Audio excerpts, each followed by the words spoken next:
The funeral had ended only 3 days ago when the doorbell rang.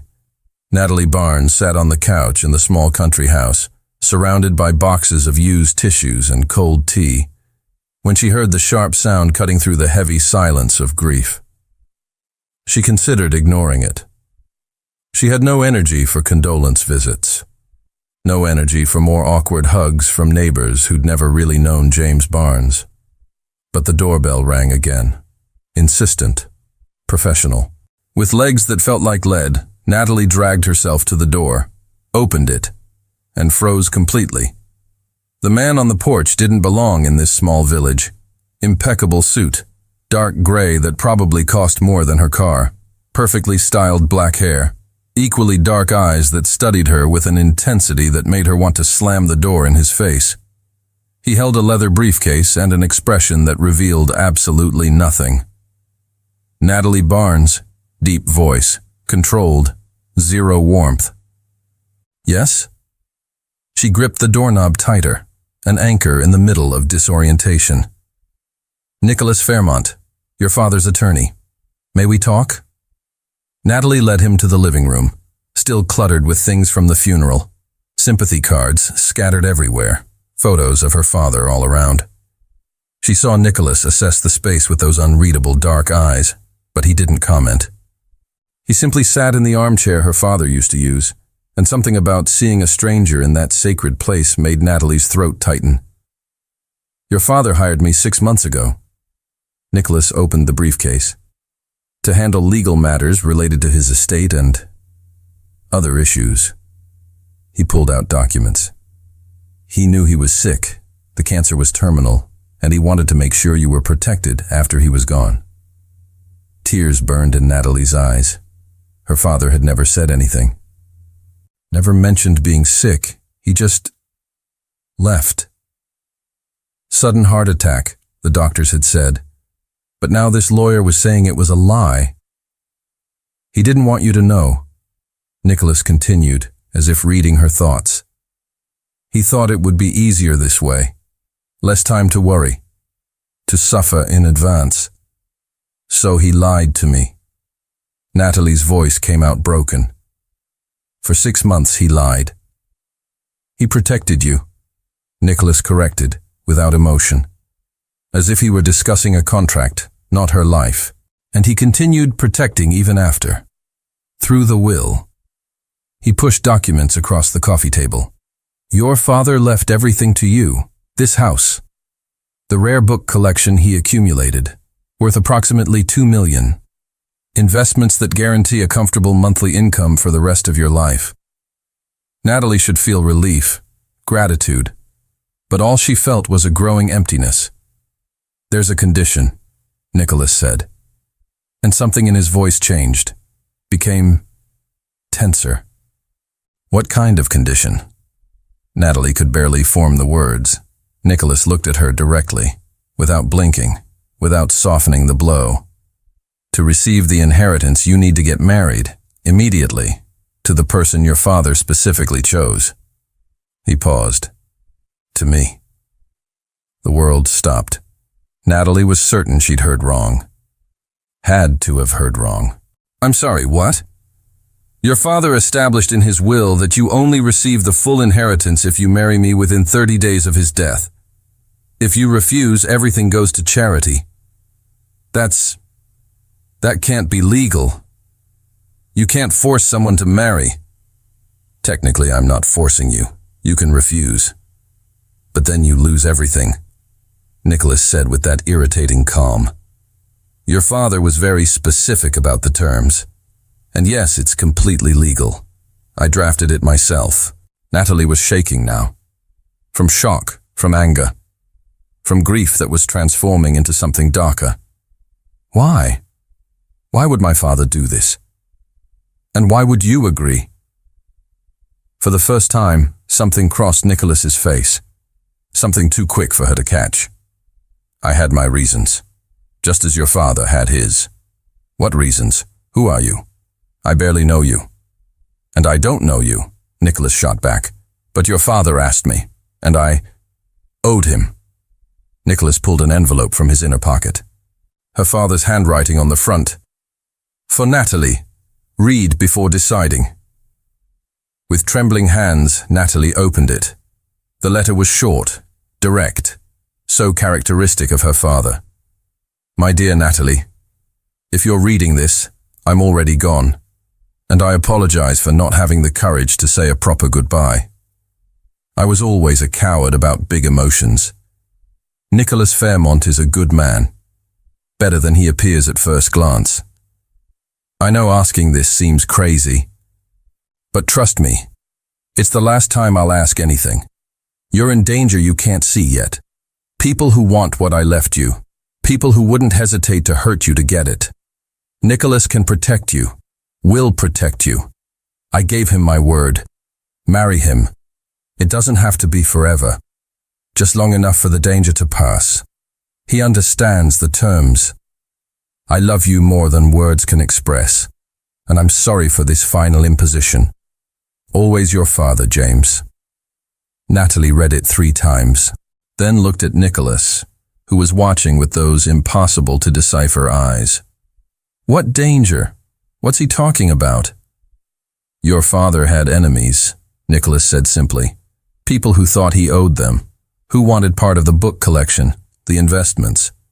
And now that he's gone, they'll come after you. So this is, protection?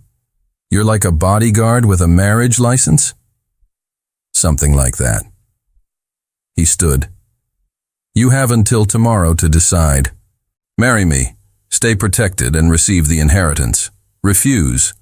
I'll have a clear conscience that I tried, and you'll be vulnerable. He headed toward the door, then stopped. For the record, I don't want this any more than you do, but I made a promise to your father, and I always keep my promises. When the door closed behind him, Natalie was alone with the letter, with the silence, and with an impossible choice. Marry a complete stranger, or risk everything her father left, and apparently her own life. 24 hours later, Natalie stood in the courthouse wearing the only formal dress she owned, simple navy blue that she'd worn to the funeral. There were no flowers, no guests, just her, Nicholas in a suit even more impeccable than yesterday's, and a courthouse official who looked bored with the fastest ceremony in history. Do you, Natalie Marie Barnes, take Nicholas James Fairmont to be your lawfully wedded husband? His middle name was the same as her father's first name. Coincidence. Natalie looked at Nicholas, searching for, what? Reassurance? Human warmth? But all she saw was a professional mask, as if he were signing a business contract, not a marriage certificate. I do. The words came out automatic, empty. And do you, Nicholas James Fairmont, take Natalie Marie Barnes to be your lawfully wedded wife? I do. Firm voice, no hesitation, but also no emotion. Then by the powers vested in me, I pronounce you husband and wife. The official didn't even mention a kiss, just pushed papers for them to sign. It was colder than the funeral. You need to move into my place today, Nicholas said as they left the courthouse. Part of the agreement. We need to look actually married to anyone investigating. Your place? Natalie stopped on the sidewalk. I don't even know where you live. North side of town. Apartment. 2 bedrooms. You'll have your own. Complete privacy. He said it like he was reciting contract terms. A car will pick up your things at 3 this afternoon. You can't just decide everything on your own. Nicholas finally looked at her. Really looked. And there was something in his eyes. A flash of frustration, exhaustion, before the mask returned. Natalie, I know this isn't ideal, for either of us, but your father asked me to keep you safe, and I can't do that if you're alone in that isolated house. He sighed, the first human sound she'd heard from him. Please, just trust the process for now. It wasn't a demand, but it also wasn't a request. It was something in between that Natalie didn't know how to categorize. How long? She asked. How long do I have to do this? 6 months, maybe a year. Depends on how quickly certain Matters resolve themselves. And after you're free. Clean divorce. You keep everything your father left you. Move on with your life. It was temporary. Natalie clung to that. Temporary and necessary. Okay. 3 o'clock.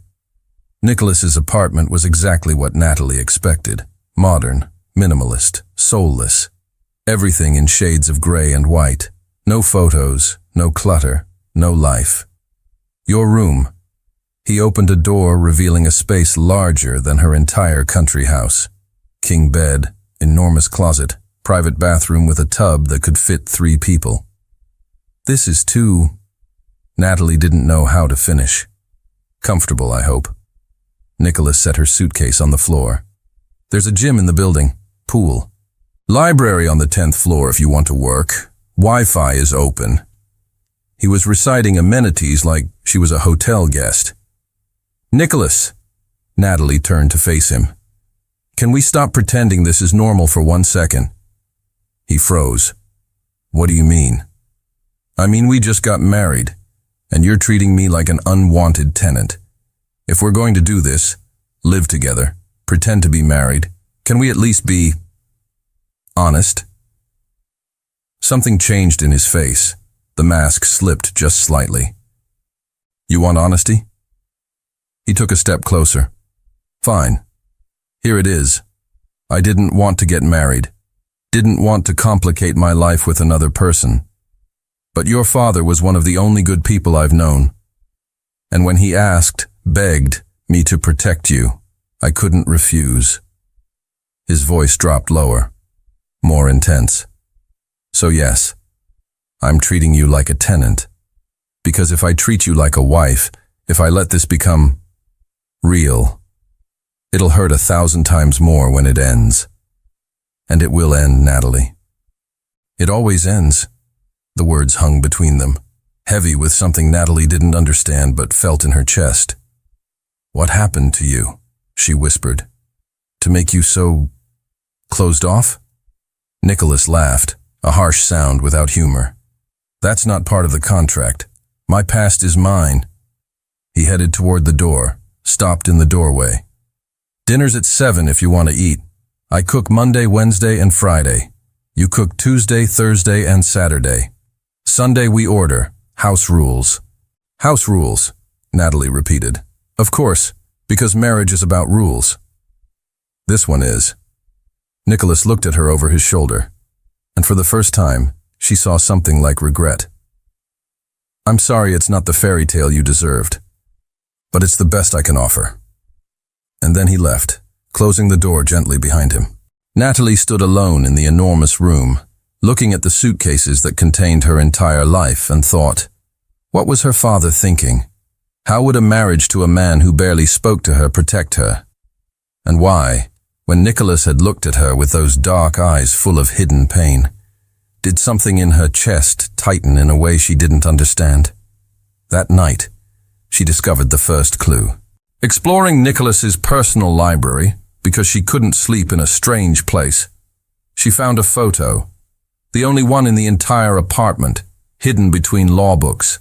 A younger Nicholas, maybe 25, next to a man she recognized instantly, her father. They were laughing, arms around each other's shoulders, like friends, like family.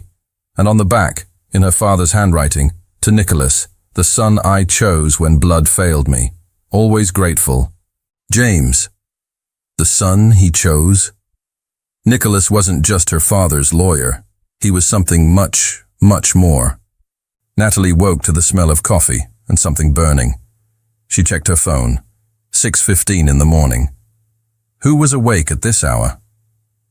Stumbling out of her room in old pajamas and messy hair, she followed the smell to the kitchen. Nicholas was there, wearing sweatpants and a t-shirt, the first time she'd seen him in anything other than a suit. He was battling with a frying pan, clearly losing the fight against eggs that should have been scrambled, but looked more like charred rubber. You said you cooked on Mondays.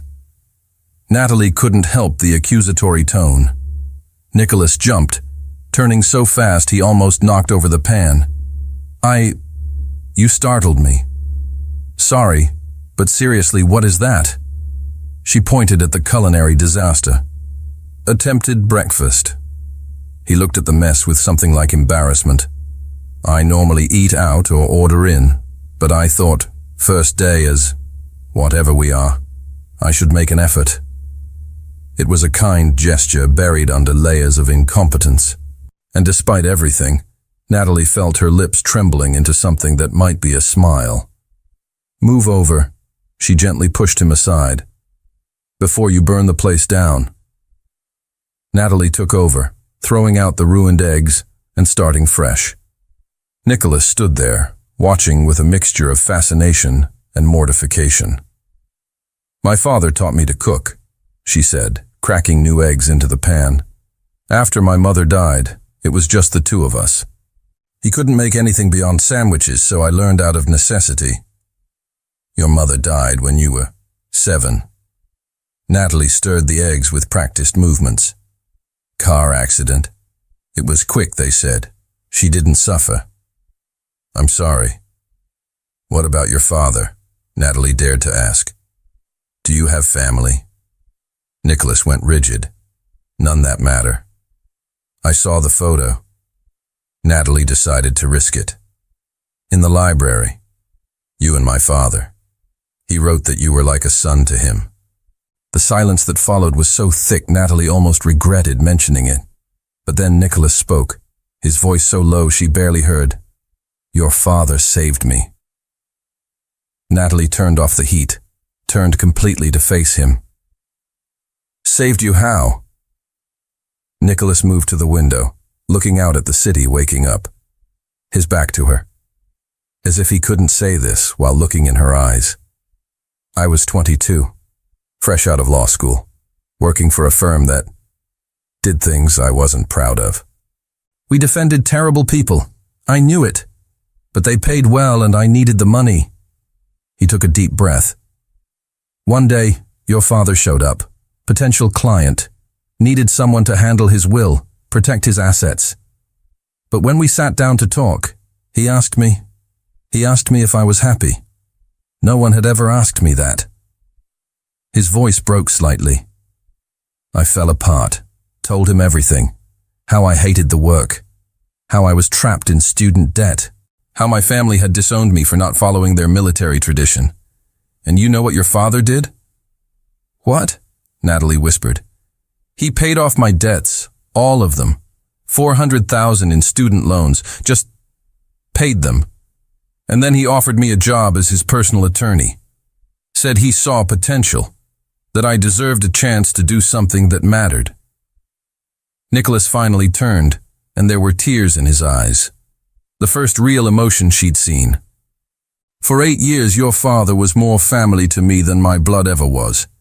He taught me that kindness exists, that good people exist.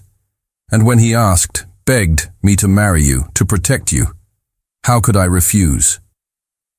Natalie felt her own tears falling. You loved my father. Like a son loves a father, Nicholas admitted.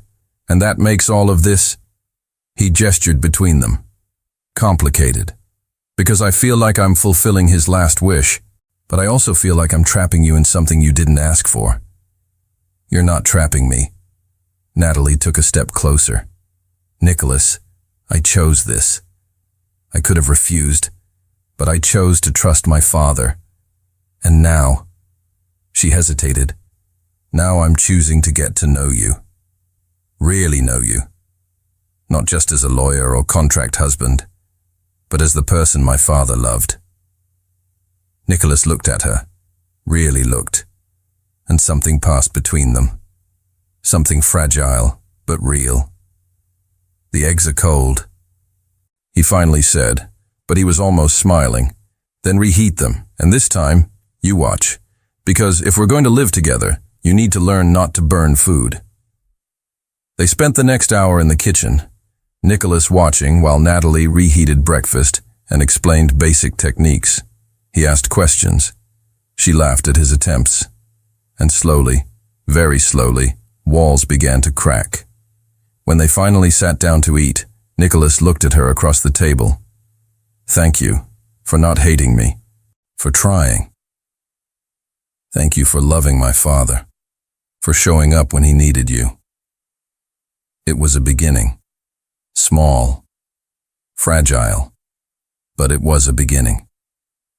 And neither of them realized they were planting seeds of something much deeper than friendship, something that would grow if they let it.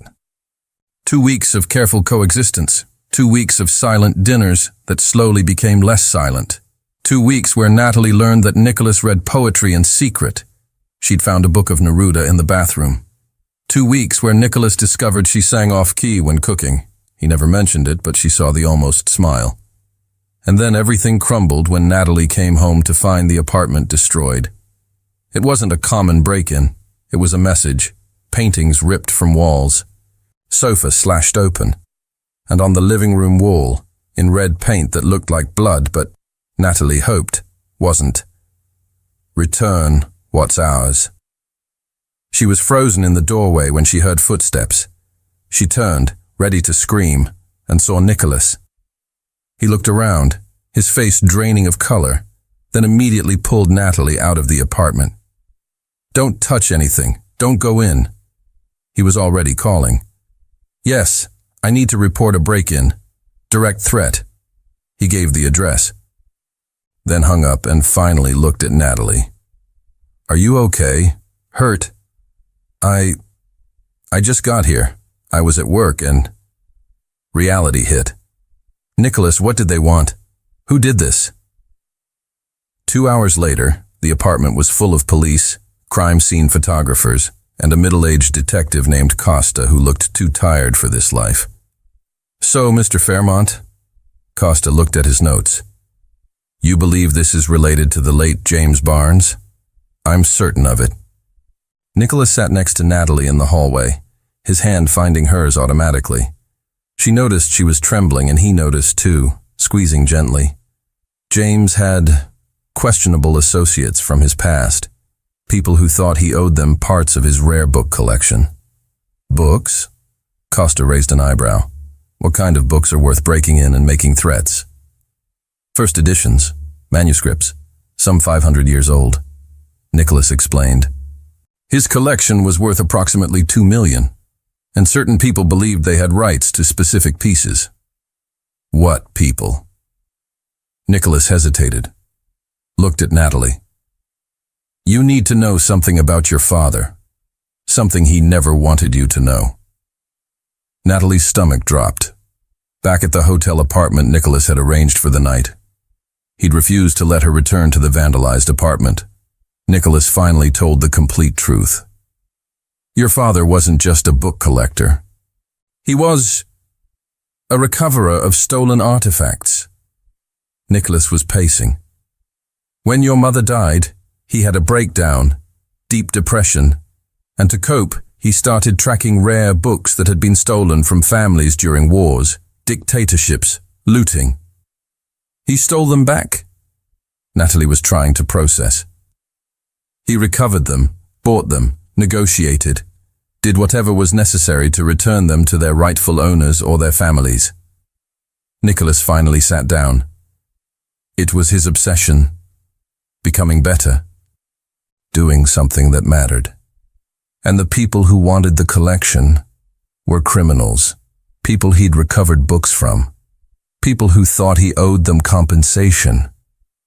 Nicholas took her hands. Your father knew they'd eventually come after you. That's why the will. That's why the marriage. Because my name, my reputation as a lawyer, carries enough weight to make them think twice. So I'm bait? Natalie pulled away. You used me as bait to draw them out? No. Nicholas followed her. No, Natalie, I'm protecting you. But they're more brazen than I thought. More desperate. Who are they? Nicholas took a deep breath. The Dimitrov family, Russian mobsters. Your father recovered a medieval manuscript from their private library 5 years ago. They want it back. Natalie felt the world spinning. My father was involved with the Russian mafia. He was trying to fix their wrongs. But yes. Nicholas knelt in front of her. And now they think you have the manuscript, that it's hidden in the collection you inherited. Do I? No. Your father returned it to a museum in Moscow years ago, but the Dimitrovs don't believe that, and they'll keep pushing until... A loud knock on the hotel door made them both jump. Nicholas tensed. "Stay behind me." He went to the door, looked through the peephole, relaxed, marginally. "It's Costa." The detective entered, looking serious. "We have a problem. Your building cameras caught the intruders. We recognize them. Dimitrov Bratva, as you suspected, Fairmont. Were they arrested?" Natalie asked hopefully. "They're diplomats. Immunity." Costa looked frustrated. "But this means they know where you live. They'll escalate. You need to leave the city. Now." Nicholas was already grabbing his phone. "I have a country house, 2 hours from here. Isolated. Registered under an LLC they won't trace easily." "They will," Costa said. "But it'll buy time. A few days, maybe a week. Long enough for us to find solid evidence that overcomes diplomatic immunity." Natalie was processing too fast. "Country house? We're running?" "We're staying alive," Nicholas corrected. He looked at her. "Natalie, I know this wasn't part of the deal, but I need you to trust me. Please." She looked at this man, her contract husband who was turning out to be so much more, and saw real fear in his eyes. Not for himself, for her. "Okay, let's go." As they packed quickly, as Nicholas made call after call organizing their disappearance, Natalie realized her father hadn't just been protecting an inheritance. He'd been protecting her life. And Nicholas was risking his own life to honor a promise. This wasn't just a contract anymore. This was much more complicated and much more dangerous. The country house sat in the middle of nowhere, dirt road, surrounded by dense forest, no neighbors for miles. It was rustic, but well-maintained. Dark wood, stone fireplace, enormous windows overlooking a private lake. Natalie stepped out of the car. Nicholas had driven the entire 2 hours in tense silence and breathed clean air for the first time in weeks. "Is it safe?" she asked, looking around.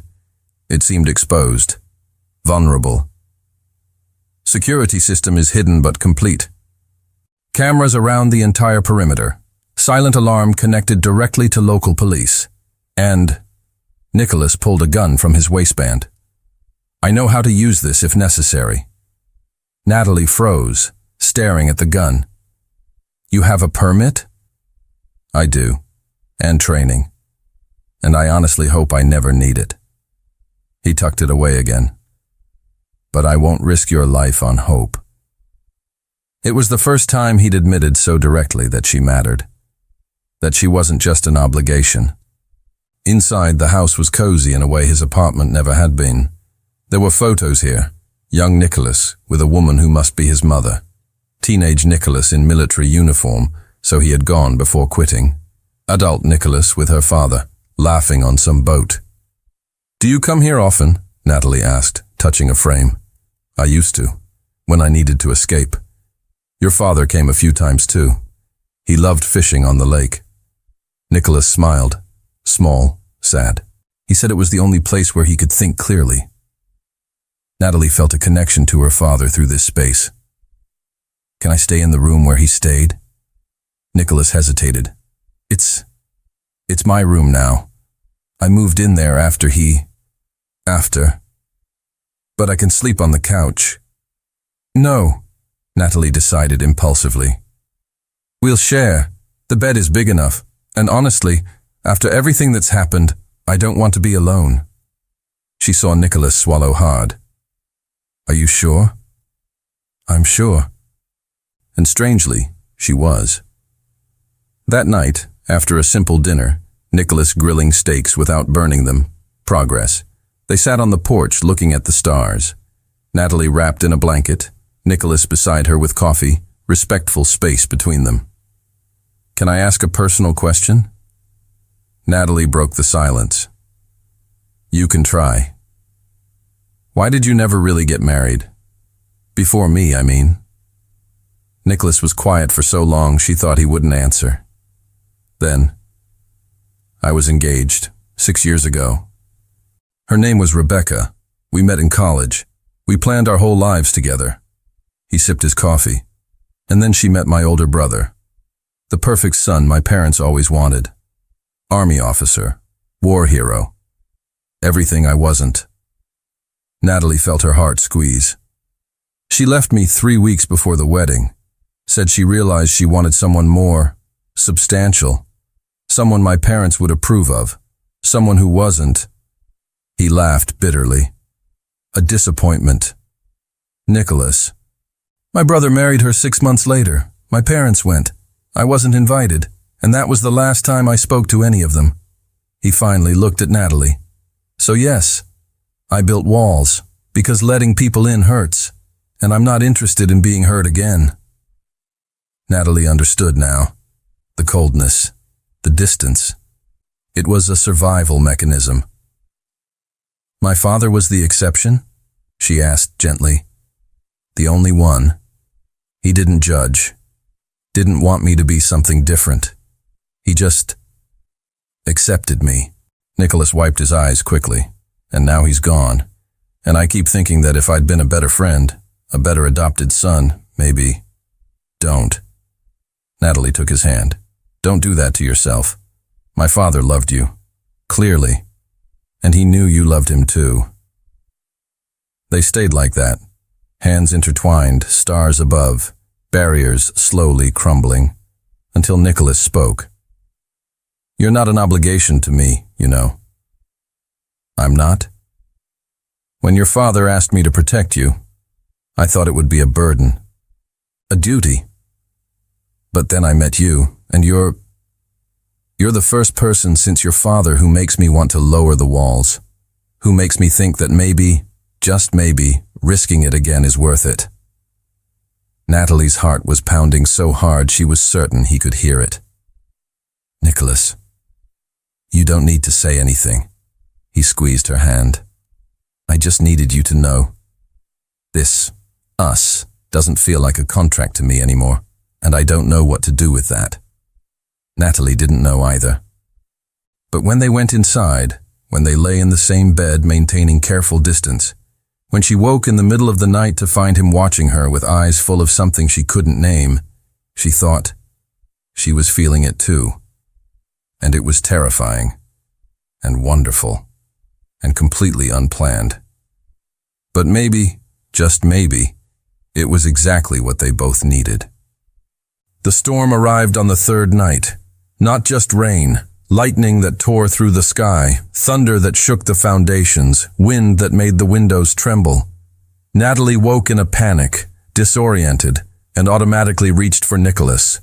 He was beside her, already awake, staring out the window.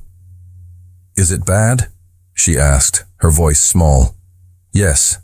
Power will probably go out. As if in response, the lights flickered and died. Total darkness. Called it. Nicholas turned on his phone's flashlight, illuminating the path to the fireplace. I'll start a fire. You okay here?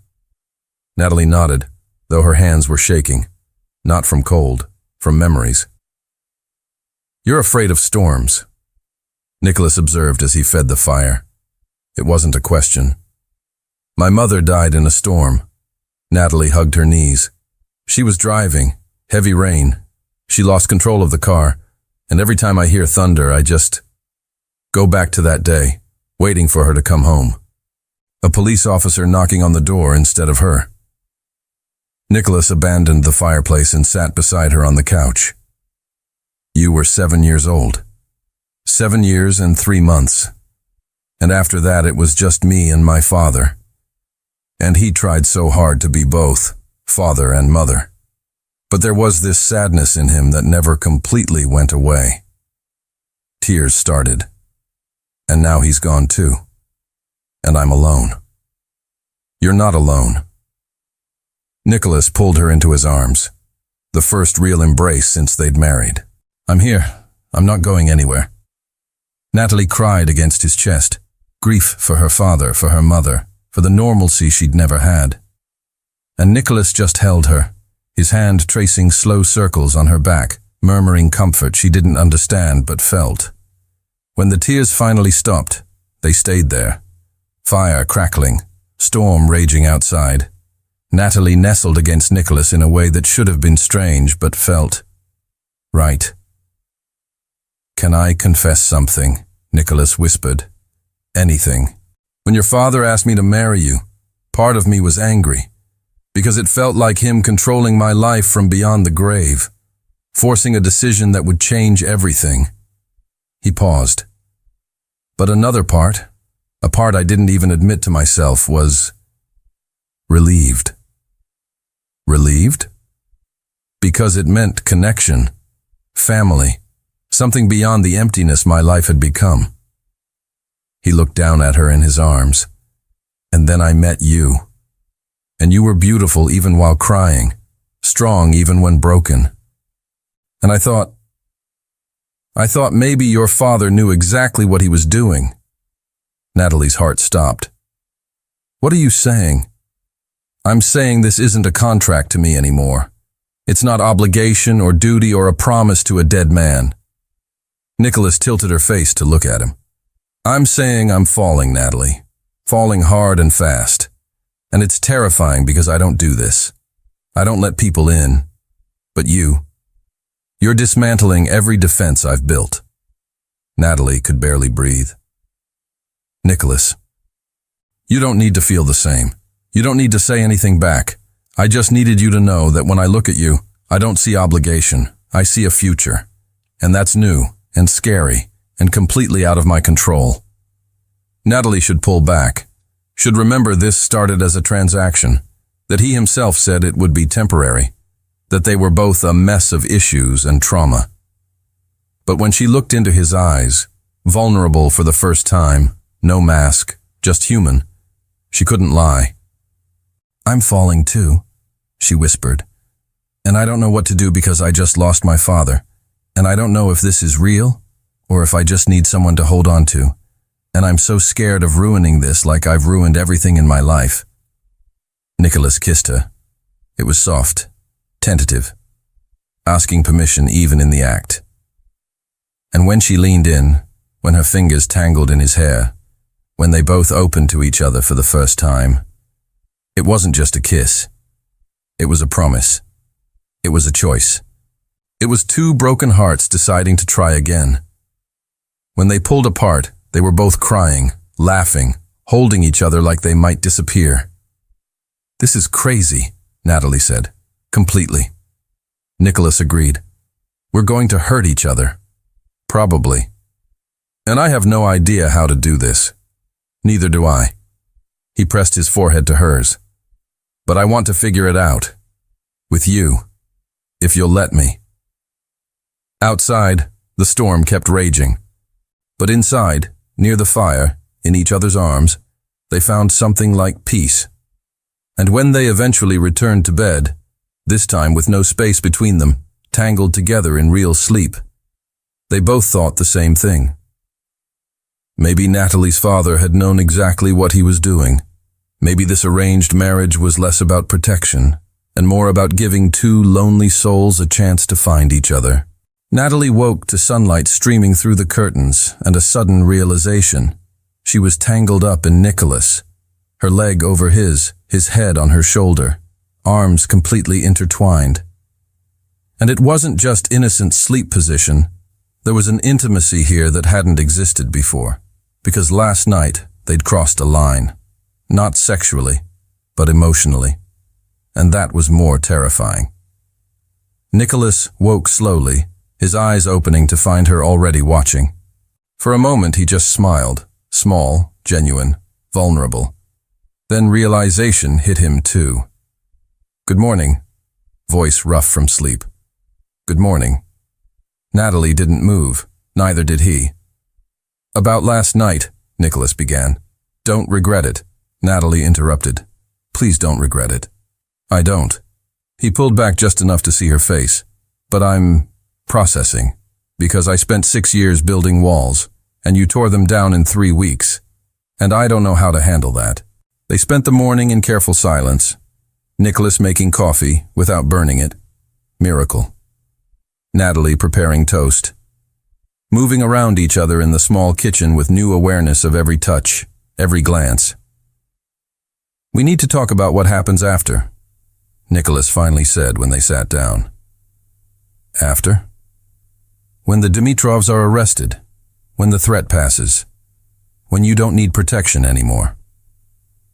He stirred his coffee without drinking. "The contract said 6 months to a year, then divorce. You're free." Natalie felt her stomach drop. "Is that what you want? Divorce?" "It's what we promised, what we agreed to." Nicholas looked at her. "But that was before feelings got involved. And now? Now I don't know." Brutal honesty. "Because part of me wants to hold you and never let go. But another part is terrified you'll realize you can do better, that you'll find someone who isn't a mess of issues, and you'll leave me." Natalie understood, because she felt the same fear. "What if we don't want a divorce?" she asked quietly. "What if we want to try for real? Then we try." Nicholas took her hand. "But Natalie, you need to understand. I don't know how to do this. Relationships, intimacy. I'm designed to fail." "So am I." She squeezed back. "So we fail together, or we learn together. But at least we're not alone." Nicholas's phone rang, breaking the moment. He checked it, frowned. "It's Costa," he answered. "Fairmont." Pause. His face darkened. "When?" "I see. Yes, we're safe. Keep me updated." He hung up, looked at Natalie with an expression she couldn't read. "They found one of the Dimitrovs, dead, shot in the head, professional execution." Natalie felt her blood run cold. "What does that mean?" "It means there's a new player, someone more dangerous than the Dimitrovs." Nicholas was already checking security systems, locks, his gun. "Someone who wants to eliminate the competition before coming after you." "Who?" "I don't know, but Costa is investigating your father's connections, all of them, because apparently there was more than just the Dimitrovs in his history." Natalie's phone buzzed. Unknown number. She looked at Nicholas, who nodded, recording on. She answered on speaker. "Hello." Distorted voice, electronic, impossible to identify gender or age. "Natalie Barnes, or should I say Fairmont now? Beautiful wedding. Shame it won't last." Nicholas tried to trace the call, but already knew it was useless. The voice continued. "Your father took something that wasn't his. A manuscript? No. That was just a distraction. The real treasure is hidden, and you're going to give it to me, or your new husband will join your father in the cemetery." The line went dead. Absolute silence. Then Nicholas was moving, grabbing weapons, checking doors, calling Costa. But Natalie was frozen. Because the voice had said, "New husband." Like they knew the marriage was recent. Like they'd been watching. "Nicholas?" She could barely form the words. "They know. About us. About everything." "I know." He came back, gripping her shoulders. "But I'm not going to let anything happen to you, understand? Nothing." What if something happens to you? The question hung there. Because that's what Natalie realized now. She wasn't just afraid for her own life. She was afraid for his. Because in 3 weeks, this man had become everything. "It won't," Nicholas promised, "because I have too many reasons to stay alive now." He kissed her, quick, intense. "You're my reason, Natalie, and I'm not letting anyone take that away from me." But as they prepared their defenses, as they waited for the invisible enemy's next move, they both thought the same thing. They'd just found each other, and the universe was already trying to tear them apart. The question was the love that had barely begun strong enough to survive? There has to be something we're missing. Natalie was surrounded by boxes, all filled with her father's books they'd brought from storage 3 days ago. 3 days locked in the house, security systems on maximum, both jumping at every sound. 3 days searching for a manuscript they didn't even know existed. My father left a clue. He had to. Nicholas was at the laptop, combing through her father's emails for the 1,000th time. He mentioned the real treasure once, in an email from 2 years ago. But we thought he was talking about the collection in general. Read it again. Nicholas pulled up the email. Dear Nicholas, the real treasure is not what they think. It's hidden where only she can find it, where love and memory meet. I thought it was philosophical, but where love and memory meet, Natalie repeated, then froze. Wait, he always said that love lives in memories, and he kept memories in... She ran to the bedroom. Nicholas behind her. Natalie pulled a box from under the bed, old photo album. Flipping through yellowed pages, Natalie found childhood photos, mother and father together, her as a baby. And then, a page she didn't remember seeing before, a photo of an ancient book, lying open showing beautiful medieval illuminations. In the margin, in her father's handwriting, for Natalie, the true inheritance, not the value, the message. What message? Nicholas was looking over her shoulder. Natalie studied the photo more closely. The illuminations showed stories of ordinary people doing extraordinary things, saving others, sacrificing, loving. It's not about money, she whispered. It never was. It's about how we live, about the choices we make. But where's the actual manuscript? Natalie turned the page. There was a taped envelope. Inside, a small key and a note. Safe in the office, behind the Neruda. Nicholas was running before she finished reading. Her father's office, a room Natalie had barely entered since his death, was exactly as he'd left it. Books in stacks, papers scattered, the smell of the pipe he'd smoked in secret, and an entire shelf of Neruda. Which book?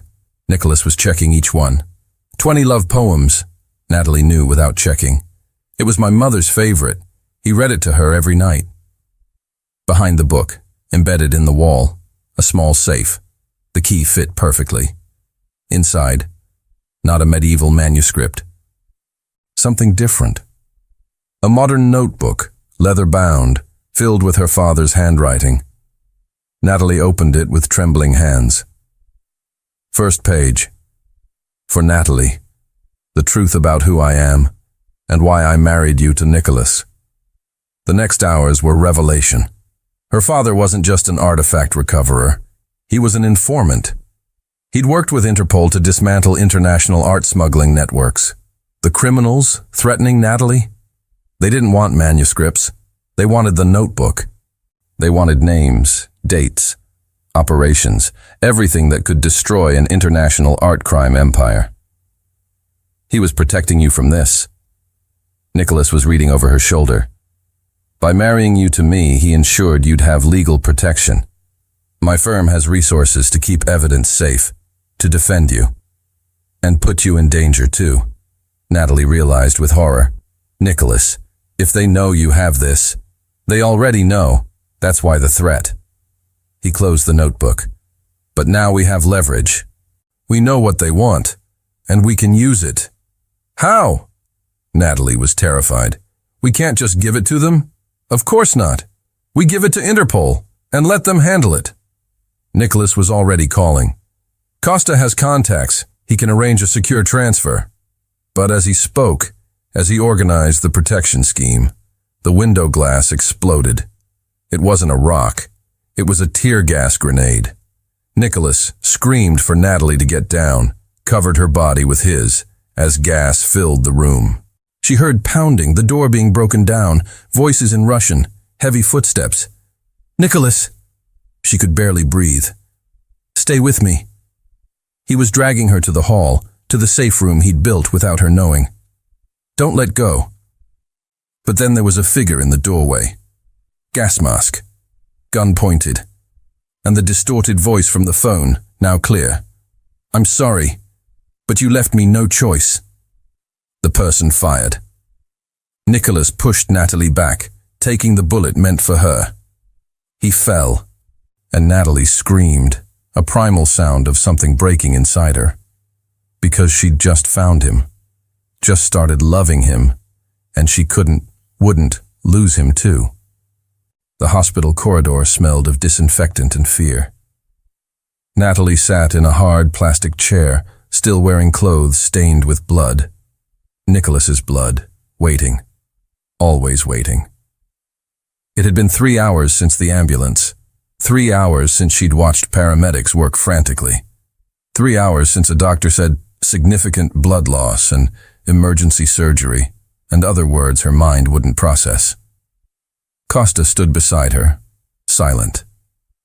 They'd caught the shooter, a junior member of a crime syndicate who thought killing Nicholas and taking the notebook would earn him a promotion. Stupid. Desperate. Now arrested. But that didn't bring Nicholas back. Mrs. Fairmont, a young doctor appeared. Your husband survived the surgery. Natalie collapsed. The tears she'd held for 3 hours finally fell. Nicholas was pale against white sheets, tubes and wires connected to machines that beeped a steady rhythm, eyes closed, so still that Natalie had to watch his chest rise and fall to believe he was alive. She sat beside the bed, taking his hand, so cold. It had always been warm, always been an anchor. You're an idiot, she whispered, crying. You shouldn't have protected me, shouldn't have put yourself in front. Of course he didn't respond, sedated, recovering.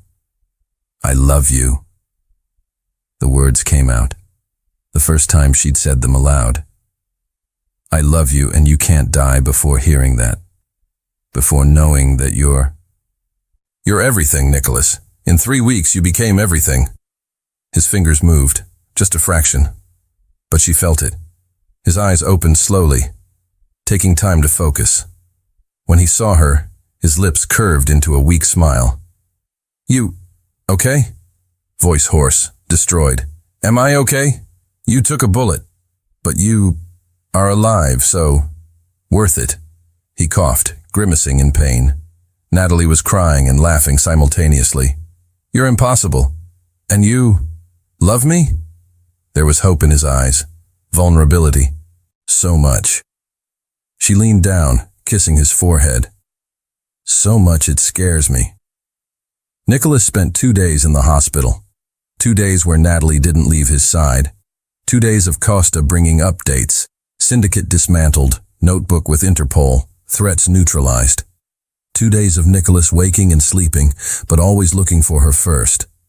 On the second night, when he was more alert, more himself, Nicholas finally spoke about what he'd been thinking. When I saw that gun pointed at you, the only thing I thought was that I couldn't let you die. Not when we just started. He was holding her hand, thumb tracing circles. And I realized that it doesn't matter how much time we have. 3 weeks, 3 years, 3 decades. It'll always be too little. I'll always want more. Nicholas, let me finish. He pulled her closer. I married you because of a promise. But I'm staying with you by choice. Because you're the first person in years who makes me want a future. Who makes me believe I can be loved even though I'm a mess. You're not a mess. I am. But you love me anyway. He smiled.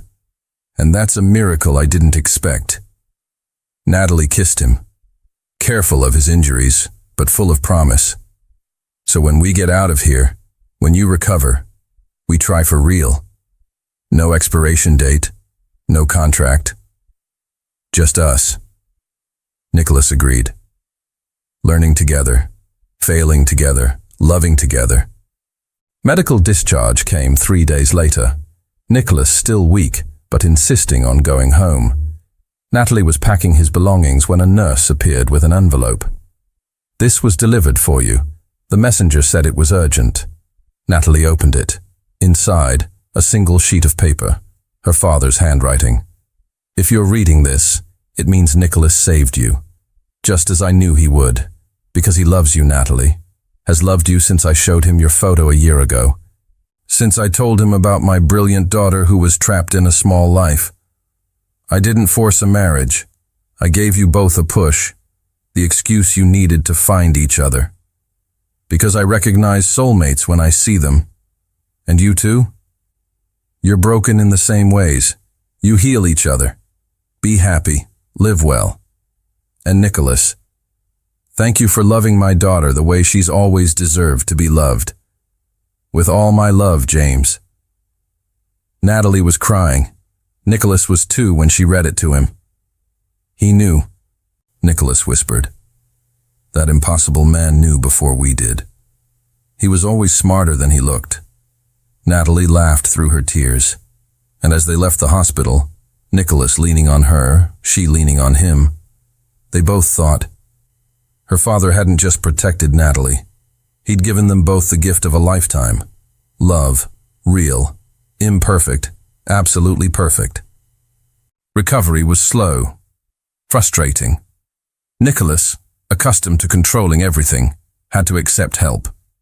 Had to let Natalie change his bandages, prepare his medication, help him shower when he was still too weak. And each moment of vulnerability was simultaneously humiliating and liberating. I used to be self-sufficient, he complained when Natalie helped him sit up for dinner. And you will be again. But for now, let someone take care of you. She kissed the top of his head. Because that's what people who love each other do. It was the first time she'd said it so casually, as if it were established fact, not terrifying confession. Nicholas caught her hand. Say it again. What? That I love you? She smiled. I love you. I love you. I love you. Better. Perfect. Weeks passed. Nicholas grew stronger. But something had changed between them, not just physically but fundamentally. They talked now. Really talked. About fears, dreams, trauma. Nicholas told her about a childhood where affection was weakness, where his brother was always the favorite, where he'd learned to be invisible to avoid disappointment. Natalie told him about growing up without a mother, about feeling like she'd never be enough to fill the void she'd left, about a loving but distant father, always lost in his own memories. We're quite a pair, aren't we? Nicholas said one night, both on the couch. Two emotional orphans looking for family. And we found it. Natalie was nestled against him. In each other. It was simple, but it was everything. 1 month after the shooting, Nicholas was well enough to return to work. But when he arrived at the office, he found something unexpected, an invitation to dinner with his mother and brother. They want to reconnect. He told Natalie that night, looking at the invitation like it was a trap. They said they heard about the shooting, that they were worried, that they want to meet you. And do you want to see them? I don't know. Brutal honesty. Part of me wants to tell them to go to hell, that they abandoned me when I needed them and don't deserve a second chance. But another part wants family, Natalie completed, even if it's complicated. You understand? Completely. Because I'd do anything for one more day with my father, even if it was difficult. She took his hand. So let's go. Together. And if it's horrible, we leave. But at least we try.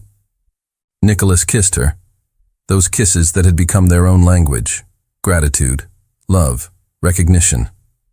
What did I do to deserve you? You took a bullet for me. I think that counts. Dinner was at an elegant restaurant. Nicholas's family was already there when they arrived. Nicholas's mother was an elegant woman in her 60s who looked like she'd been crying recently. His brother was an older copy of him, but with a hardness Nicholas didn't have. Nicholas. His mother stood, hesitant. You're okay? We heard you were seriously injured. I'm fine. Nicholas was rigid. This is Natalie, my wife. There was obvious shock. Wife? You got married? 2 months ago, for complicated reasons, but... He looked at Natalie. That became simple, because I love her. His brother, David, coughed. Straight to the point, typical. They sat, uncomfortable silence. Then his mother spoke, voice broken. Nicholas, We made mistakes. Terrible ones. We abandoned you when you needed us. We chose sides when we should have stayed neutral. And Rebecca is divorced now, David interrupted. She realized too late that she married me to impress our parents, not for love. And you? Nicholas asked, voice carefully neutral. Did you love her? I thought I did, but I think I just liked winning, being chosen over you for the first time. David looked down. And that made me a monster. I'm sorry. The words hung there. Natalie squeezed Nicholas's hand under the table. Silent support. Why now? Nicholas finally asked. Why after 6 years of silence do you show up? His mother took a deep breath. Because we almost lost you, and we realized that stupid pride cost us a son, and we're not letting that happen again. She leaned forward. We're not asking for instant forgiveness, or even eventual forgiveness, but we're asking for a chance to know you, to know your wife, to maybe eventually be a family again. Nicholas was trembling. Natalie felt it, and she intervened for the first time. Can I say something? Everyone looked at her. Nicholas spent 6 years building a life without you, and he was fine, more than fine. But he also carried pain, and anger, and a feeling of never being enough. She looked at his mother, then David. So if you're here out of guilt or obligation, please leave. But if you're here because you genuinely want to know the incredible man he's become, then stay and prove it. Silence. Then his mother smiled, through tears. I like her. She's fierce. She learned from the best, Nicholas said, looking at Natalie with obvious love. And slowly, very slowly, conversation began. It wasn't perfect. There were still wounds, still hurt, but it was a beginning. And sometimes, beginning is enough. Are you sure about this? Natalie was looking at the white dress. Simple, elegant, nothing like the rushed courthouse wedding. We don't need to make a big production. We're already married, but not the right way. Nicholas stood behind her, hands on her shoulders. We married out of obligation, for protection. I want to marry you again, this time for love, this time with family present, this time the way you deserve. His reflection in the mirror showed a transformed man, still serious, still intense. But there was lightness now, a peace he hadn't had 6 months ago. Is your brother coming? Natalie asked. He and my mother, and some of my friends, plus your friends. Nicholas kissed her shoulder. 20 people, garden at the country house, intimate and perfect. Like you, like us. The day dawned clear, no clouds, as if the universe were cooperating. Natalie was in the country house bedroom, the same one where everything had changed during the storm, being helped by Nicholas's mother. He loves you completely, you know. Margaret was adjusting the veil. I've talked to my son more in 6 months than in 6 years. And it's all because of you. You brought him back. He brought himself back, Natalie corrected. I just was there. Sometimes being there is all someone needs. Below, in the garden, Nicholas was nervous. David beside him as best man, something that would have been unthinkable a year ago. You're shaking, David observed. I'm terrified, Nicholas admitted. What if she changes her mind? What if she realizes she can do better? She won't, because she looks at you the way Mom looked at Dad, like you're her entire universe. David squeezed his brother's shoulder. And you deserve that. Finally. The ceremony was everything neither of them had known they wanted. Small, intimate, real. When Natalie walked through the garden, no father to give her away, but carrying a red rose in his honor, Nicholas cried openly. You're beautiful, he whispered when she reached him. You're repeating yourself. She smiled through her own tears. The officiant, the same one who'd married them the first time, now genuinely smiling, cleared his throat. We're gathered here to witness Nicholas and Natalie renewing their vows. Vows they made 6 months ago for complicated reasons. But that today they renew for the simplest reason: love. Nicholas went first. No papers. From the heart. Natalie, when I met you I was broken, convinced that love was weakness, that letting someone in was an invitation to pain. And then you came into my life. Forced, not chosen. And slowly, gently, you broke down every defense I'd built. His voice trembled. You taught me that love isn't weakness. It's courage. Courage to be vulnerable. To admit I need someone. To choose to wake up every day and try again. He took her hands. So I promise to choose you, every day, in the good times when it's easy and the hard times when it's work. I promise to see you, really see you, even when you try to hide. And I promise to love you, not despite your imperfections, but because of them. Because your imperfections match mine, and together, we're whole. Now Natalie, also without papers. Nicholas, my father gave me many gifts in life, but the greatest was you. He knew, before we knew, that we needed each other. Two wounded souls who could heal together. Tears flowed freely. You saved me from a life where I accepted crumbs, where I'd become so small I was disappearing. And you didn't do it by telling me I was worth more.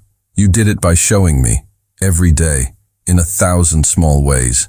She squeezed his hands. So I promise to do the same. I promise to show you every day that you're loved, that you're enough, that you don't need to be perfect to be precious. And I promise to build a life with you, not the one society expects, but the one we create, with love, with laughter, with brutal honesty and fierce kindness. She smiled through the tears.